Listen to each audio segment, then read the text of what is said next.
ओ साक्षी ये लो ना। अरे शेट अरे बहुत डिस्काउंट प्राइस में एकदम आधे दाम पे दे रहा हूँ साहब। नहीं चाहिए। अरे आप देखो तो सही। अरे बहुत अच्छा क्वालिटी है। अरे भाई एक बार बोला ना नहीं चाहिए। क्वालिटी देखो क्वालिटी। ओ मैडम जी देखो ना। मैडम जी लो ना, अच्छी क्वालिटी का है मैडम जी, एकदम अच्छा क्वालिटी का है मैडम जी। अरे क्यों परेशान कर रहे हो, एक बार बोल दिया ना नहीं चाहिए। ओ भाई वो देखो ना, मैडम को कुछ हुआ है। कुछ नहीं हुआ उसे। अरे सो वो रही है वो। गर्दन से खून आ रहा है। क्या? हाँ मैडम के गर्दन से खून आ रहा है साहब। सुची वो देखो सुची।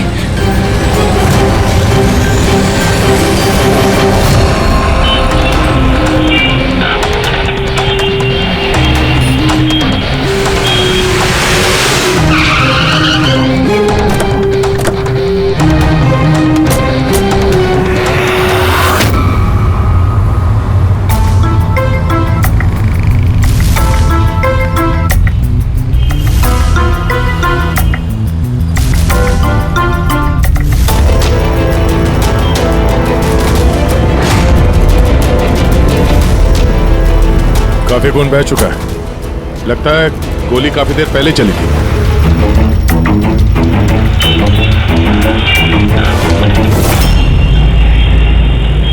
ये सब कैसे हुआ मिस्टर आशुतोष? अच्छा, और इनका नाम क्या है? ये मेरी बीवी, मेरी वाइफ सुची। मेरा मतलब है मेरी एक्स वाइफ सुची। Ex wife? ये सब कैसे हुआ? पता नहीं सर, मुझे कुछ पता नहीं चला सर। कुछ मालूम नहीं?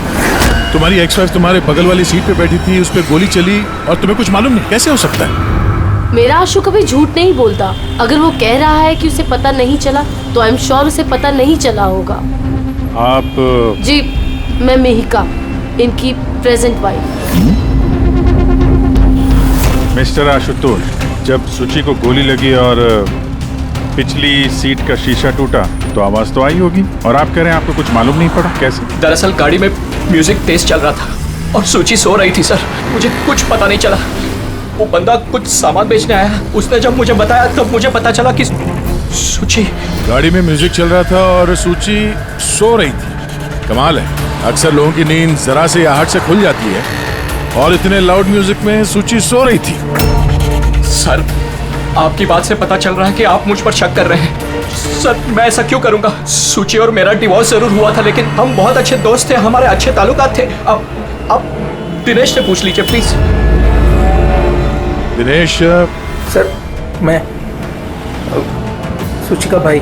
आशुतोष सही कह रहे हैं सर, तलाक के बाद भी आशुतोष और सुची में बहुत अच्छे ताल्लुकात थे, कभी कोई मनमुटाव नहीं था। अच्छा, तो आप लोग जा कहाँ रहे थे? हम हमारी बेटी रूही की बोर्डिंग स्कूल से लौट रहे थे। तो ये सुची कार में बैठते ही सो गई या बाद में? सर दरअसल हमारे बीच में बहस हो रही थी। आशुतोष, रूही का स्कूल बहुत अच्छा है, हमें उसे उस स्कूल से नहीं निकालना चाहिए। सूची, ये स्कूल बहुत ही महंगा है, मैं इसकी फीस अफोर्ड नहीं कर सकता हूँ। लेकिन मैं कर सकती हूँ, और मैं अपनी बेटी की एजुकेशन में कोई कॉम्प्रोमाइज नहीं करने सूची, मैं तुमसे पैसे नहीं ले सकता। क्यों? ओह, तुम्हारा मेल ईगो आगे आ जाता है ना कि मैं तुमसे ज्यादा कमाती हूँ। जानते हो हमारे डिवोर्स की भी यही वजह थी। एक औरत एक आदमी से ज्यादा कामयाब कैसे हो रिश्तों में सकती होनी चाहिए, पति पत्नी में नहीं। मुझे तुमसे कोई बहस नहीं करनी है, और ना ही इस बारे में कोई और बात करनी है। रूही इसी स्कूल में रहेगी। उसके बाद हमारे बीच में कोई बात नहीं हुई, मुझे लगा कि वो सो गई है। अच्छा, ये जब झगड़ा हो रहा था तो गाड़ी कहाँ पे थी, किस इलाके में? सर लिंक रोड के सिग्नल पे, केपी थिएटर के पास। और फिर उसके बाद कौन सा रास्ता लिया आप लोगों ने? सर वहां से फिर मैंने लेफ्ट लिया पानी फ्लाईओवर की तरफ, और सीधा यहाँ पे आ गए? जी सर। यानी करीब 2 किलोमीटर तक ये गाड़ी चली, तो इस 2 किलोमीटर के बीच में ही कहीं पे गोली चली है सूची? पंकज, एक काम करो, केपी थिएटर से लेके यहाँ से इधर 2 किलोमीटर दूर तक चेक कर लो, कहीं पे कोई सबूत वगैरह मिलता है क्या? मतलब कांच वगैरह का टुकड़ा टूटा होगा, वो देख लेना, और पैदल जाना। 2 किलोमीटर सर? पैदल चलो। गोली बड़ी अजीब एंगल से लगी है, ये नीचे है, गोली ऊपर से नीचे की तरफ आई है। मतलब गोली चलाने वाले को हाथ ऊपर करना पड़ा होगा फायर करते समय। खुली सड़क पे किसी ने गोली मारी है और किसी ने देखा नहीं। हो सकता है खूनी थोड़ा दूर हो, फिर भी मुश्किल है निशाना लगाना। ये चलती गाड़ी पे और वो भी तब जब खूनी किसी गाड़ी पे हो या बाइक पे। ऐसे निशाना लगाना इतना आसान नहीं है।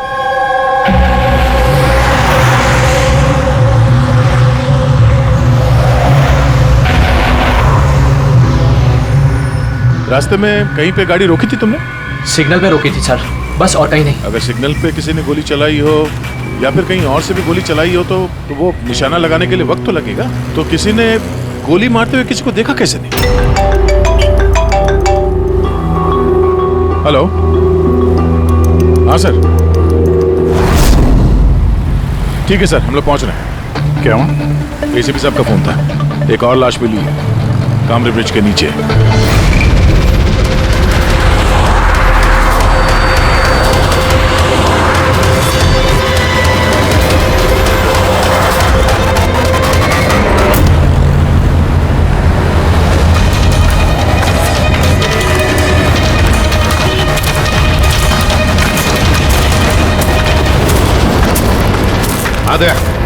सर, आपको पता कैसे चला इस लाश का?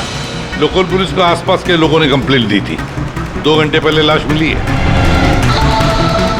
सिर के पीछे घाव है और सर एक बात समझ में नहीं आ रही है, इसे किसी ने यहाँ पे मारा या कहीं और मार के यहाँ पे फेंका है? देखते हैं फ्रेडी। सर रोड पर एक लवारिस बाइक भी मिली, मुझे लगता है इसी आदमी की वो बाइक।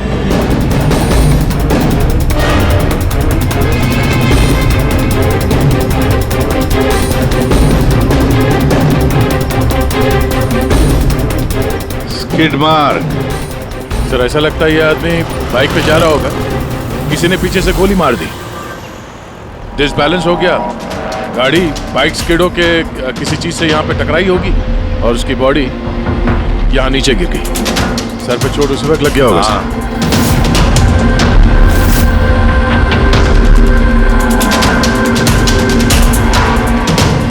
सर समझ में नहीं आ रहा ये आदमी कौन है, इसका कोई आइडेंटिफिकेशन नहीं है। ये मिसिंग पर्सन ब्यूरो में पूछताछ करूं क्या? फ्रेडी, इतनी जल्दी कोई भी मिसिंग पर्सन ब्यूरो में रिपोर्ट दर्ज नहीं करेगा। काम करो, आरटीओ में जाकर इस बाइक का रजिस्ट्रेशन चेक करो, सारे के सारे डिटेल्स मिल जाएंगे, मालिक कौन है वगैरह। दूसरे केस का क्या हुआ, कुछ पता चला? नहीं सर, बड़ा अजीब केस है, समझ में नहीं आ रहा गोली किसने चलाई और कहाँ से। सर वो पूरा इलाका देख लिया सर, लेकिन कोई सुराग नहीं मिला। ट्रैफिक पुलिस से क्या पता है? सर ट्रैफिक पुलिस वाले, वहाँ के दुकानदार और 2-3 जन और जो खड़े थे सबसे पूछा सर, किसी को खून के बारे में कुछ नहीं पता। सर सूची पे गोली चली कहाँ से? देखते हैं। सर मैंने कहा ना आपसे, मुझे नहीं पता कि सूची को गोली कब और कैसे लगी। आशुतोष, दिनेश, मेहिका, सूची के सबसे करीब थे ना तुम तीनों भी? नहीं?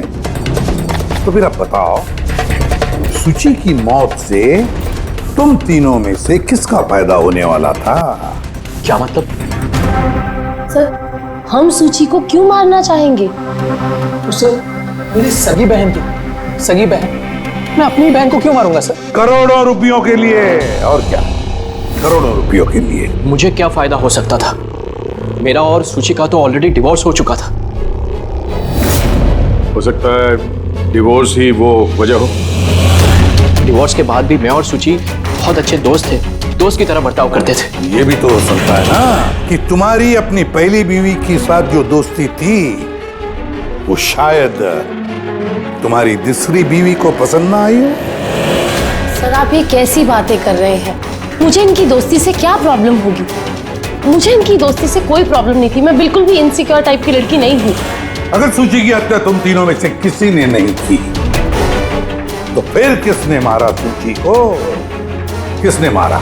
मैं बताता हूँ आपको। सूची एक एनजीओ में काम करती थी, उसने वहां पर शैली नाम की एक अकाउंटेंट का भांडा फोड़ किया था, क्योंकि शैली पैसे को लेकर हेराफेरी कर रही थी। तुम्हें लगता है कि शैली का हाथ हो सकता है सबके पीछे? जी हाँ सर, कई बार शैली ने उसको धमकी भी दी थी। सर मुझे तो लगता है कि ये काम पृथ्वी का हो सकता है। अब ये पृथ्वी कौन है?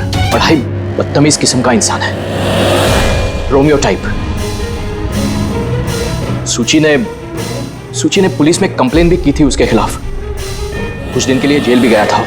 ठीक है, तुम तीनों जा सकते हो। Thank you sir. Thank you sir.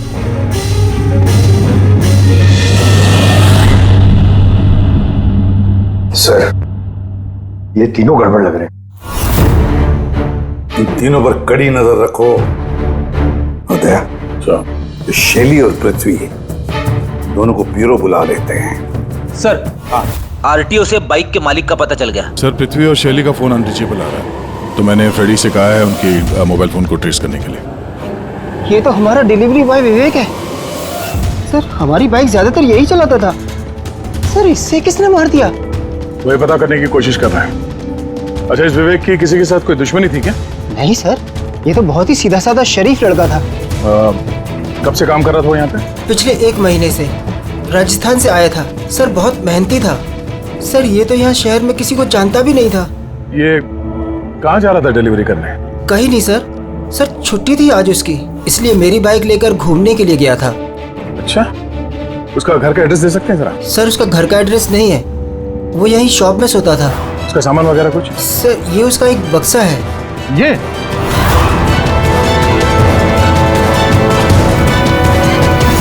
Sir, ये विवेक के बॉक्सेस और सारे सामान चेक किए मैंने, उसमें ये सर्कस के पैम्फलेट्स के अलावा और कुछ नहीं मिला। या तो उसे सर्कस बहुत ही ज्यादा पसंद होगा, या फिर अपने फ्री टाइम में ये पैम्फलेट बना के वो पैसे कमाता होगा। एक ऐसा मर्डर जिसमें सस्पेक्ट ही नहीं है। आखिर से विवेक जैसे गरीब आदमी को मार के किसी को क्या फायदा हो सकता है? वही तो फिर ये सूची का दूसरा मर्डर, जिसमें कई लोगों पर हमें शक है। उनमें से कोई भी गाड़ी के पास जाकर के गोली चला सकता था सूची पर। नहीं बस, आई एम सॉरी बट मैं तुम्हारी बात से सहमत नहीं। कौन सी बात से? यही कि किसी ने इसे पास से गोली मारी। क्या मतलब? सब मतलब ये। यार, ये तो राइफल की गोली है। हाँ सर, और ये गोली सूची के गले पर यहाँ। हाँ बिल्कुल, दूर से भी और बस ऊंचाई से भी। हाँ, मैं बताता हूँ।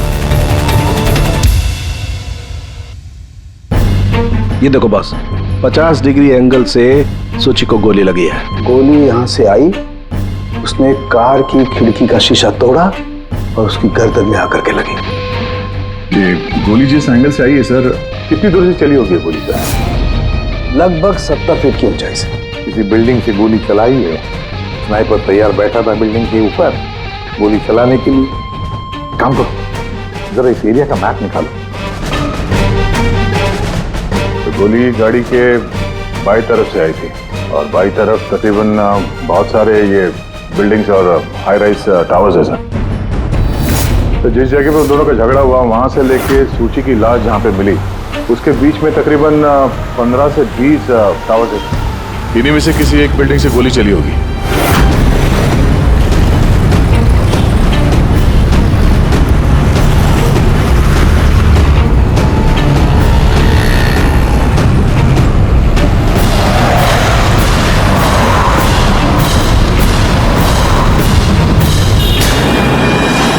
बस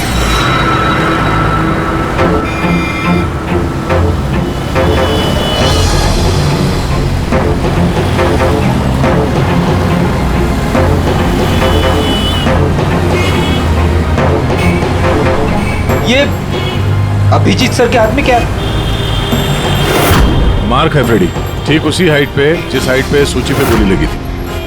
और मेरे हाथ में ये डिजिटल डिस्टेंस रीडर है। इससे ये लेजर लाइट उस मार्क पे अगर ठीक जाता है तो इसका मतलब है कि गोली यहाँ इसी बिल्डिंग से चली है। थोड़ा कॉम्प्लिकेटेड है। ठीक है, ये अभी करके देखते हैं। हाँ दया, मैं तैयार हूँ। ओके अभिजीत, थोड़ा राइट में आना, राइट में। हाँ, हल्का थोड़ा लेफ्ट। बस बस बस, थोड़ा पीछे, थोड़ा पीछे। ये देखा, ये लेजर ठीक उस मार्क पे हिट नहीं कर रहा, लग नहीं रहा है वहां पे। गोली ऐसे नहीं चली सर। एग्जैक्टली। अरे ये स्नाइपर के पास ज्यादा वक्त थोड़ी ना होगा निशाना इधर उधर करने के लिए, जब उसने सूची पे गोली चलाई। एक काम करते हैं, किसी और बिल्डिंग में देखते हैं। ठीक है, चलो।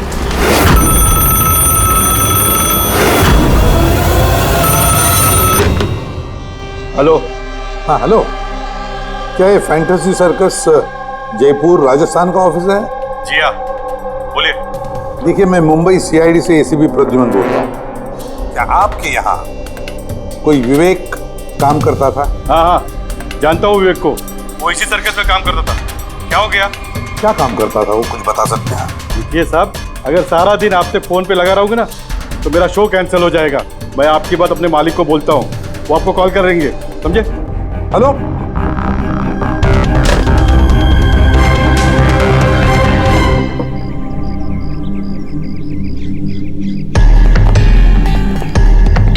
कमाल है सर, बिल्डिंग में वॉचमैन ही नहीं था। लगता है गोली यहीं से चली होगी। देखते हैं। हाँ अभिजीत, रेडी है?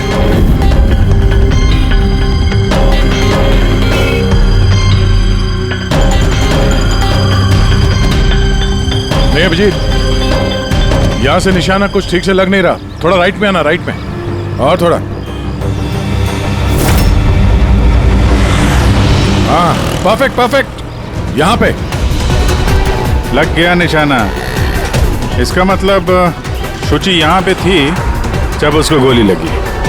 पंकज, फ्रेडी, जरा देखो आसपास, उस स्नाइपर ने कोई सुराग छोड़ा है क्या? लेकिन यार दया, यहाँ पे कोई स्पीड ब्रेकर तो है नहीं।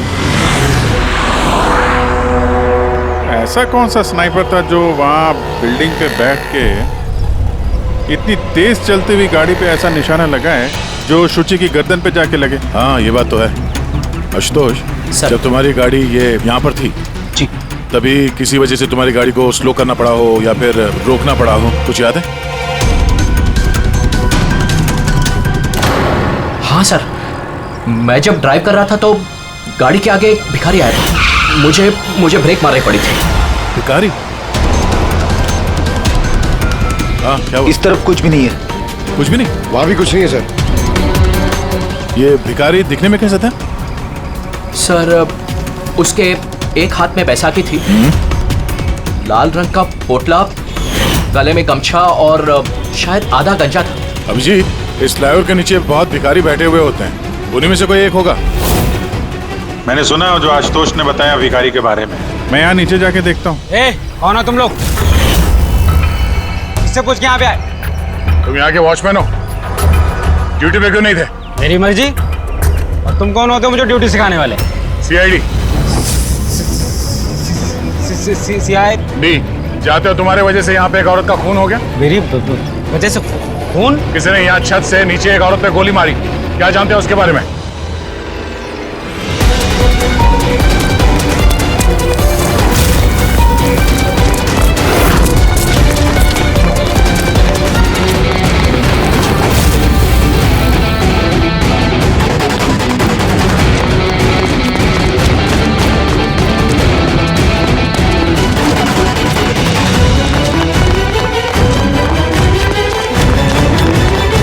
रुक जा। सब मैंने कुछ नहीं किया सब मैंने कुछ नहीं किया सब मुझे छोड़ दो। कुछ नहीं किया तो भागा क्यों? मैं डर गया था सब। क्यों डर गया था? क्या जानता है इस खून के बारे में?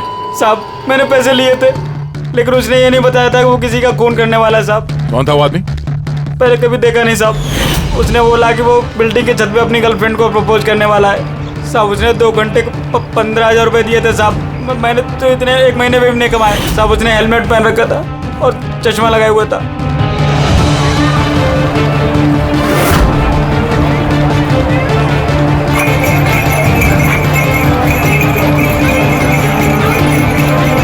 अरे सुनो भाई, ओ भाई साहब, ये एक ऐसे आदमी को देखा है जो लाल गमछा बांधता है, अरे लाल रंग की पोटली रखता है और बैसाखी से चलता है? क्या? अरे सुनो भाई यार, एक आदमी को देखा है तुमने जो लाल रंग का गमछा बांधता है, पोटली है उसके पास लाल रंग की, बैसाखी से चलता है? नहीं देखा?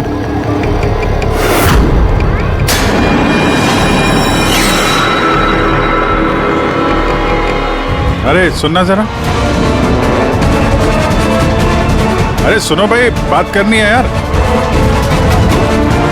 अरे ए, क्या कर रहे हैं भाई? अरे रुको यार।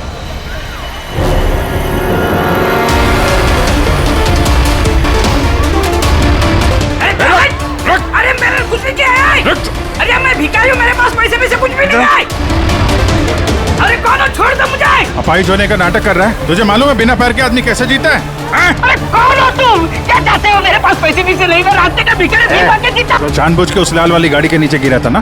कौन सी लाल गाड़ी? मैं किसी गाड़ी के आगे ले आया? साहब क्या दादागिरी है, आप इसे छोड़ दीजिए वरना ठीक नहीं होगा, मैं बता देता हूँ। पीछे CID से हूँ मैं। किधर चलो?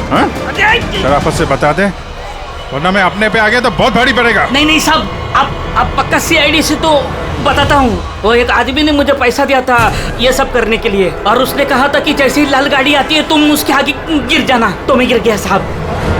तुझे पता कैसे चला कि लाल गाड़ी कब आएगी? वो छत पे एक आदमी खड़ा रह के इशारा करने वाला था, जैसे उसने इशारा करना मैं गाड़ी के आगे गिरना, ऐसा हमारा प्लान था साहब। तुझे मालूम है एक औरत का खून हो गया तेरे इस प्लान के चक्कर में? साहब मुझे माफ कर दो, मैं रास्ते का भिखारी हूँ, देखो मेरी हालत कैसी है साहब, मुझे छोड़ दो। चल ये बता वो आदमी कैसा था दिखने में? नहीं वो साहब मोटरसाइकिल पे आया था, हेलमेट पहने हुआ था, तो चेहरा दिखाई नहीं दिया। अरे यार कुछ तो देखा होगा, कुछ सुना होगा तूने? उसका फोन आया था, सामने वाले ने कहा था कि जल्दी जल्दी मिलने आओ, तो हाँ तो उसने कहा था कि मैं पहुँचता हूँ। कहाँ पहुँचने का बोला था, कुछ याद है? कुछ सुना तूने? हाँ याद आया, भांडुप मिल। हाँ भांडुप मिल। अच्छा ठीक है वापस आ जाओ, मैं सर को इन्फॉर्म करता हूँ। Okay sir. हाँ अभिजीत भांडुप मिल से वापस आ रहा है। उसका कहना है कि मिल एकदम सुनसान पड़ा है, कोई सुराग हाथ में लगा उसके। खूनी तो वहीं पे भाग कर गया होगा, हो सकता है अभिजीत पहुंचने से पहले वो वहां से गायब हो गया। पंकज। हाँ सर। पंकज एक काम करो, जिस वक्त सूची को गोली लगी थी उस वक्त उस एरिया में कितने मोबाइल फोन एक्टिव थे पता लगाओ, स्नाइपर का फोन उसी में से एक हो सकता है। चल हाँ। पंकज ये भी देखना कि उनमें से कितने लोग भांडुप मिल गए थे। सर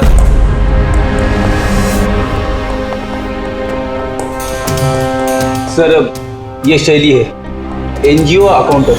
सूची एक NGO में काम करती थी, उसने वहां पर शैली नाम के एक अकाउंटेंट का भांडाफोड़ किया था। और ये पृथ्वी है जिनके खिलाफ सूची ने रिपोर्ट लिखवाई थी। सूची ने पुलिस में कंप्लेन भी की थी उसके खिलाफ, कुछ दिन के लिए जेल भी गया था। आपने सोच भी कैसे लिया कि सूची के खून में मेरा हाथ हो सकता है? हाँ सर, मैंने भी ऐसा कुछ नहीं किया, मैंने किसी का मर्डर नहीं किया सर। शैली तुम्हारी नौकरी चली गई थी सूची के वजह से, और उसके बाद से तुम्हें अभी तक कोई नौकरी मिली नहीं। उधार के पैसे ले लेके घर का खर्चा चला रही हो तुम। हाँ? और पृथ्वी, एक हफ्ते तक तुम्हें जेल में रहना पड़ा, अपने मोहल्ले में काफी बदनामी हुई तुम्हारी। क्यों? तो क्या हुआ? अगर मुझे बदनामी का इतना डर होता तो मैं अपना घर बदल लेता, मर्डर थोड़ी ना करूंगा मैं किसी का। एंड सर ऐसा नहीं है कि मुझे कोई जॉब नहीं मिल रही है, इट्स जस्ट लाइक कि मुझे मेरे लायक कोई जॉब नहीं मिल रही है, इस वजह से मैं कहीं ज्वाइन नहीं कर रही हूँ। आपको आशुतोष और उसकी नई पत्नी मिहिका से पूछताछ करनी चाहिए। वो आपस में खुश नहीं है लेकिन दिखावा करते। आशुतोष तो सूची के पास वापस जाना चाहता था, शायद मिहिका ने इसीलिए। एंड सर सूची की ना उसके भाई दिनेश से भी नहीं बनती थी, हमेशा ना फोन पे उससे झगड़ती ही रहती थी। अच्छा, और किस बात को लेके होता था ये झगड़ा इन दोनों भाई बहन के बीच? एक्चुअली सर दिनेश ने आशुतोष को धमकी दी थी कि सूची से दूर रहे, शायद सूची को यही अच्छा नहीं लगा होगा। इन एक बार सूची ने मुझे ये भी बताया था कि मिहिका जलती है उसकी और आशुतोष की दोस्ती से। 100% इन्हीं में से किसी एक ने उसका मर्डर किया। हाँ सर। अच्छा ठीक है, जा सकते हो तुम दोनों, लेकिन एक बात अच्छी तरह से याद रखना, जब तक इन्वेस्टिगेशन पूरा नहीं होता ये शहर छोड़कर तुम कहीं नहीं जाओगे। इस केस में किसी की बातों का भरोसा नहीं हो रहा सर, ऐसा लगता है कि सब के सब झूठ ही बोल रहे हैं। हाँ पर यार जो भी है उसने बड़ी लंबी प्लानिंग की है, पहले भिखारी को पैसे दिए, फिर वॉचमैन को हायर किया, फिर स्नाइपर को हायर किया, तो सही वक्त मिलते ही सूची को उड़ा दिया। सर। हाँ सर जिस वक्त सूची को गोली चली थी सर, उस वक्त ब्रिज के आसपास 2000 लोगों के मोबाइल एक्टिवेट थे। तो उसमें से कौन सा मोबाइल फोन भांडुप मिल की तरफ गया देखा? एक फोन गया था सर उस तरफ, लेकिन वो प्राइवेट नंबर है तो वो ट्रैक नहीं हो पाया। और क्या बता सकते हो इस नंबर के बारे में? यही सर कि वो मिल तक गया लेकिन रुका नहीं, वो सीधे चला गया कामरी ब्रिज की तरफ और फिर वहां से सिग्नल चला गया सर। कामरी ब्रिज? विवेक की लाश भी तो हमें उसी ब्रिज के नहीं मिली थी। ये कोई कॉन्सिडेंस तो नहीं हो सकता? राजस्थान में फोन कर दे विवेक के गांव, पुलिस वालों को क्या इंफॉर्मेशन मिले उसके बारे में देखते हैं। ये विवेक भी तो खूनी हो सकता है। किसी ने विवेक का खून कर दिया? एक खूनी का खून? कुछ भी हो सकता है फ्रेडी, इस केस में कुछ भी हो सकता है।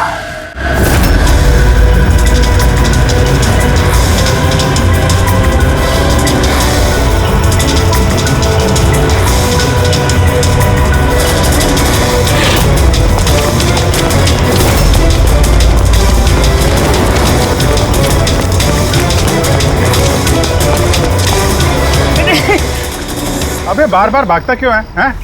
अरे हाँ, बार बार मेरे पीछे पड़ते हो, क्यों पड़ते हो मेरे पीछे? बात करनी है तेरे से। मुझे नहीं बात करनी है। जो बहुत हुआ साहब, आप हम लोगों को इस तरह परेशान नहीं कर सकते। कोई परेशान नहीं कर रहा, हम अपना काम कर रहे हैं, जाओ। हमको कुछ नहीं सुनना है, जाइए यहाँ से। अरे एक आदमी का खून हो गया, समझ में नहीं आता। हाँ तो क्या हम लोगों ने खून किया है? हाँ, हम लोग गरीब लोग हैं, भीख मांग के खाते हैं, तो उसका मतलब हम पे इल्जाम डाल देंगे आप लोग? हाँ देखो ना।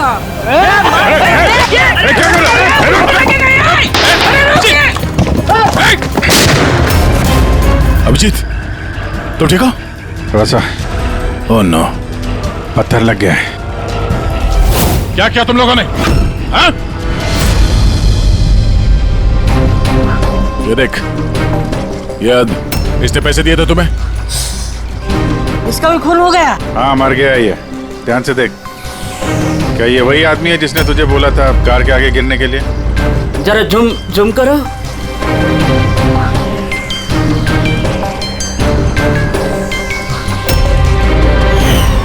ऐसी घड़ी उसने भी पहनी थी। शायद जिसने पैसे दिए होंगे इस आदमी को, उसी ने सबूत मिटाने के लिए इसे भी मार दिया।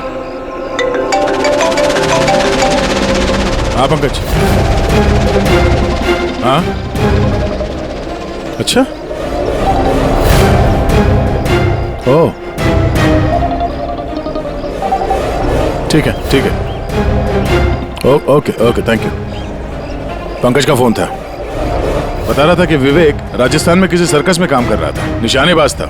1 महीने पहले उसने सर्कस की नौकरी छोड़ दी। कह रहा था कि मुंबई में कोई अच्छी नौकरी लगी है उसे, और हाँ जाते जाते वहां से वो राइफल वो भी चुरा के ले गया। राइफल चुरा के आया था? सुची की सुपारी लेकर आया होगा यहाँ पे, और ये दुकान पे इसलिए काम कर रहा था ताकि किसी को शक ना हो। हाँ, और इस पूरे जुर्म का जो मास्टरमाइंड है वो राजस्थान तो गया होगा इस विवेक को सुपारी देने के लिए। है कौन ये मास्टरमाइंड जो आंखों के सामने रहकर भी नजर नहीं आ रहा है?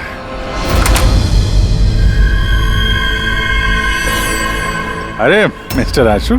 सर आप लोग यहाँ? मिस्टर आशु, उस आदमी का पता चल गया है जिसने शुचि पे गोली चलाई थी। वाह, दैट्स अ ग्रेट न्यूज़। आपने पकड़ लिया उसे? विवेक नाम है उसका। आप लोग किसी विवेक को जानते हो? नहीं तो। कमाल है, आप किसी विवेक को नहीं जानते हो, मगर 15 बार कॉल किया आपने अपने मोबाइल से। क्या? सर मैं जब किसी विवेक को जानता ही नहीं हूँ तो मैं उसे फोन क्यों करूँगा? सिर्फ इतना ही नहीं, उससे मिलने तुम राजस्थान भी गए थे। सर्कस में उसकी गोली चलाने की कला तुम्हें इतनी पसंद आ गई थी कि सूची को मारने का कॉन्ट्रैक्ट भी दे दिया उसे। क्यों? एक मिनट सर, एक मिनट। ये बात सच है कि मैं बिजनेस ट्रिप के लिए राजस्थान गया था, लेकिन मैं कोई सर्कस में नहीं गया था। और मैं जब कोई विवेक को जानता ही नहीं हूँ तो मैं उसे फोन क्यों करूँगा? तो क्या ये तुम्हारे फोन रिकॉर्ड झूठ बोल रहे हैं? सर ये हो सकता है कि मेरे फोन से किसी और ने फोन किया हो मेरी गैर मौजूदगी में। अच्छा, तो आप अपना फोन ऐसे ही लापरवाही से इधर उधर छोड़ देते हैं क्या? नहीं सर। हाँ सर। अच्छा ठीक है sir, okay sir, okay. Doctor Salunkhe का फोन था, हमें फॉरेंसिक लैब में बुलाया आशुतोष को लेके। बस सुची यहाँ बैठी हुई थी इस सीट पे, और ये इस सीट का हिस्सा है जो पीछे की तरफ, और ये है वो लीवर जिससे सीट आगे पीछे होती है, और इस लीवर को जाम कर दिया गया है। देखो, लीवर को जाम कर दिया गया है। हाँ यार, बस यही सुना कि सर, इसके लिए आपने हमको वहां से बुलाया? पंकज, क्या तेरी पूरी बात सुनो ना। सुराग ये नहीं है कि ये लीवर अटका हुआ है, सुराग ये है कि इसे जानबूझकर पीछे अटकाया गया है। और सर, सीट जानबूझ के कोई खराब क्यों करेगा? यही तो हम लोग भी सोच रहे थे। आशुतोष, ये तुम्हारी इस गाड़ी की सीट कब से ऐसी है, कब से पीछे अटकी पड़ी है? सर परसों रात तक तो ठीक थी, लेकिन कल सुबह जब निकला तो रिक्लाइन काम नहीं कर रहा था। मेरे पास ठीक कराने का वक्त नहीं था, इसलिए ऐसे ही निकल पड़ा।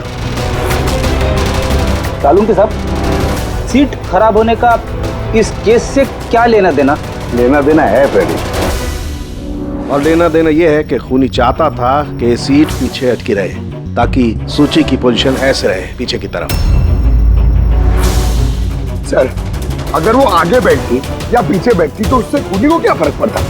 खूनी तो गोली चलाने वाला था ना। यार पंकज, तुम एक काम करो, यहाँ ड्राइविंग सीट पे बैठो। सारिका, तुम सूची की जगह। हाँ। अब मान लो कि मैं सूची हूँ, तो जब मैं इस सीट पे बैठी थी तब मेरा सर ऐसे था। बस सूची का सर यहाँ होने का फायदा खूनी को तब मिलता जब उसका एम सूची नहीं, ड्राइविंग सीट पर बैठा हुआ आदमी होता, मतलब आशुतोष होता। लेकिन आशुतोष को किसी भी वजह से बहुत जबरदस्त ब्रेक लगाना पड़ा। ब्रेक की वजह से झटका लगा और झटके में सूची आगे आई, और बॉस गोली आशुतोष को लगने की बजाय सूची को लग गई। सर, इसका मतलब आशुतोष खूनी नहीं है, बल्कि कोई उसका खून करना चाहता है।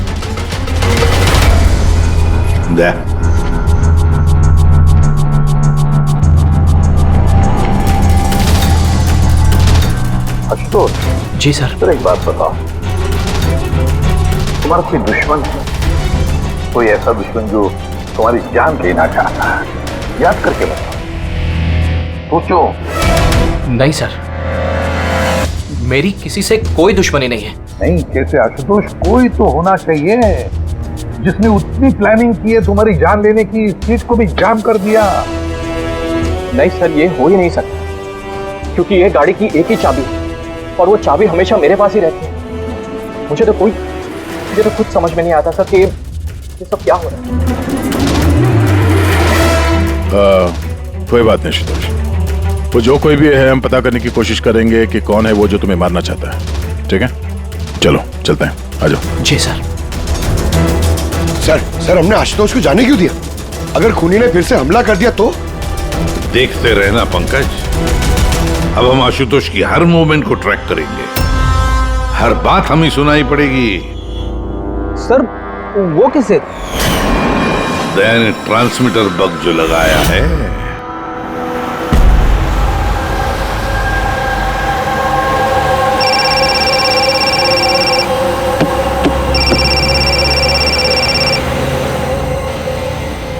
हेलो,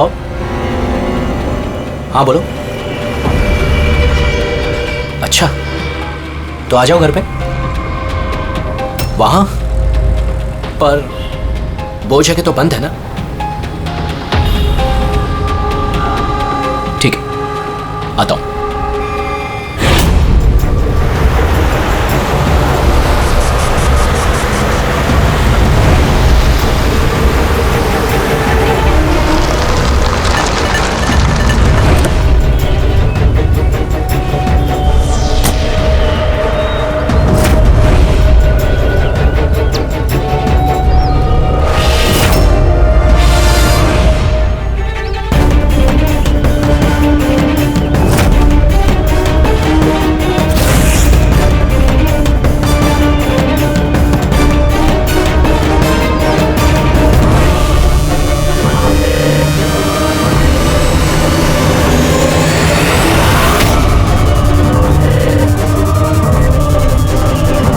क्या कर रहे हो?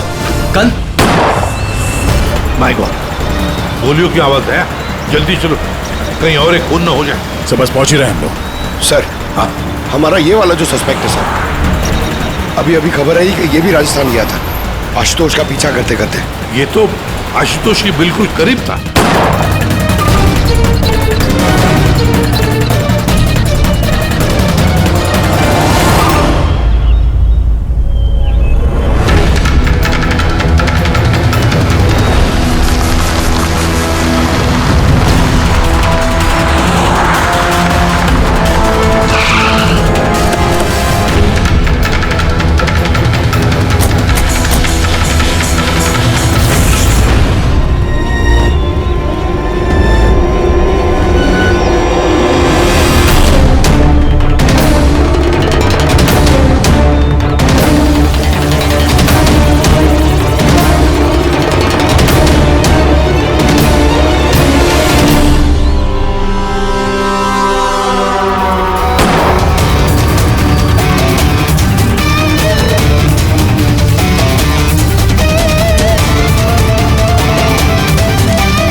दिनेश सर मैं सुची का भाई। मर गया सर। मैंने कुछ नहीं किया सर, ये मुझे मारना चाहता था सर, ये मारना चाहता था मुझे। क्यों मारना चाहता था इसमें? सर इसे लग रहा था कि इसकी बहन की बर्बादी का जिम्मेदार मैं हूँ। शादी के बाद सुची डिप्रेशन में चली गई थी और उसे अपने आप को मारने की भी कोशिश की, और ये सब मैं नहीं जानता था सर, बिल्कुल नहीं जानता था। जाने अनजाने में इन दोनों की मौत का जिम्मेदार मैं बना हूं, तो जाने अनजाने। पंकज इसे जरा छांव में बिठा दो, मेरी फोरेंसिक लैब भेज दो।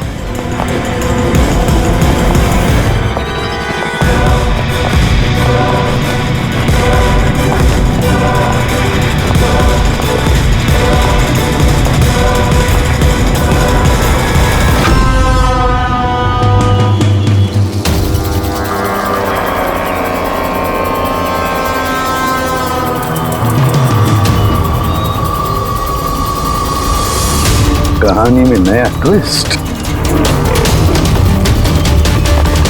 आशुतोष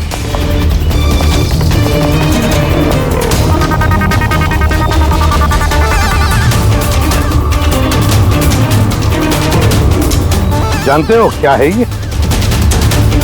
नहीं सर, मुझे नहीं पता। नहीं पता? अभी जान जाओगे। पंकज तलाशी लो इनकी। मगर क्यों? हाथ ऊपर करिए, पता चल जाएगा आपको। सर मैंने कुछ नहीं किया, मैं बेकसूर हूँ। आप मेरी तलाशी क्यों ले रहे हैं? मेरा यकीन मानिए सर, मेरे पास कुछ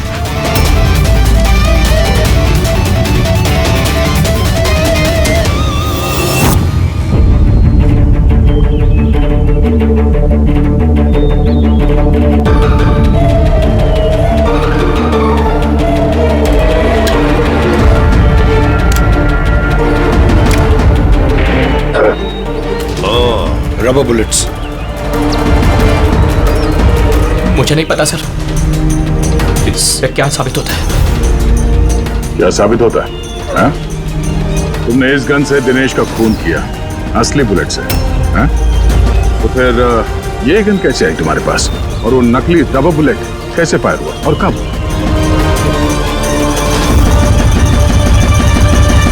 सब प्लान मैंने किया था sir, A to Z plan मेरा था।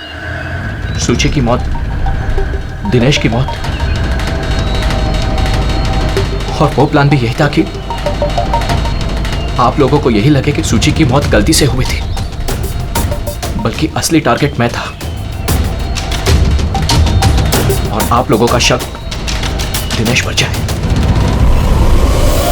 लेकिन सारा प्लान मिट्टी में मिल गया, सब कुछ मिट्टी में मिल गया। क्यों मारा तुमने सूची को? क्या मिला तुम्हें सूची को मारकर? सूची मेरी बेटी रूही को लेकर हमेशा हमेशा के लिए देश छोड़कर जा रही थी सर, और ये बात उसने मुझसे छिपाई थी। आप ही बताइए सर, अपनी इकलौती बेटी को खुद से दूर कैसे करने देता? और इसलिए तुमने विवेक को, उस शार्प शूटर को पैसे दिए अपनी बीवी सूची की जान लेने के लिए। और जैसे उसने काम खत्म कर दिया तुमने उसे भी मार डाला। तूने दिनेश को ऐसा क्या कहा कि वो तुम्हें मारने के लिए यहाँ पर आ गया? मैंने मिहिका को दिनेश के पास भेजा था। क्या? हाँ दिनेश, मुझे अभी पता चला कि आशुतोष ही तुम्हारी बहन की मौत का जिम्मेदार है और वो तुम्हें भी मारना चाहता है। नहीं नहीं, मैं उसे छोड़ूंगा। दिनेश, पागल हो गए हो क्या? खून करोगे तो? उसने मेरी बहन को मारा, मेरी सगी बहन को। एक पत्नी को मेरी बहन को मारते उसे कुछ नहीं लगा। नहीं, कुछ भी हो जाए मैं उसे छोड़ नहीं सकता, मैं उसे नहीं छोड़ सकता। मेरी बात तो सुनो। और मौका मिलते ही उसकी गन बदल दी।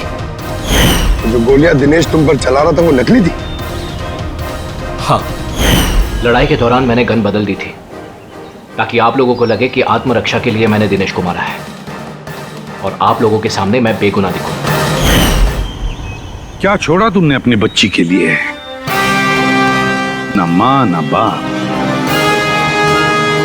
उसी बच्ची को पाने के लिए तुमने उसी की मां को मार डाला और फिर इस जुर्म में तुम भी जिंदगी भर जेल की सलाखों के पीछे सड़ते रहोगे।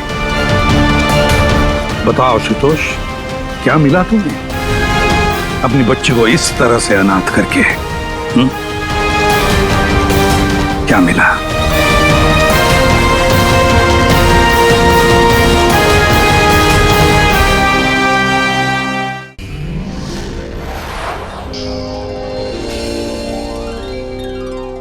CID के और भी मजेदार और सस्पेंस से जुड़े एपिसोड्स को देखने के लिए हमारे चैनल को सब्सक्राइब करें और बेल आइकॉन दबाना ना भूलें।